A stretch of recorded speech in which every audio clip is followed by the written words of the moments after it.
உலகம் எனக்கென்றும் விளங்காதது, உறவே எனக்கென்று விளங்கானது.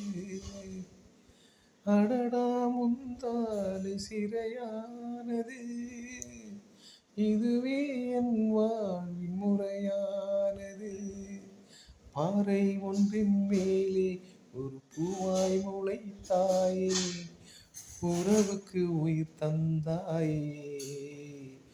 நானே எனக்கு நண்பன் இல்லையே, உன்னால் ஒரு சொந்தம் வந்ததே.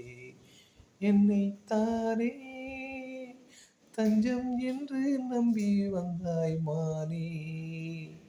ஒரு பூவெடுத்து மாலையிடு, நீ தெளித்து ஒரு கோலமிடு. என்னைத்தானே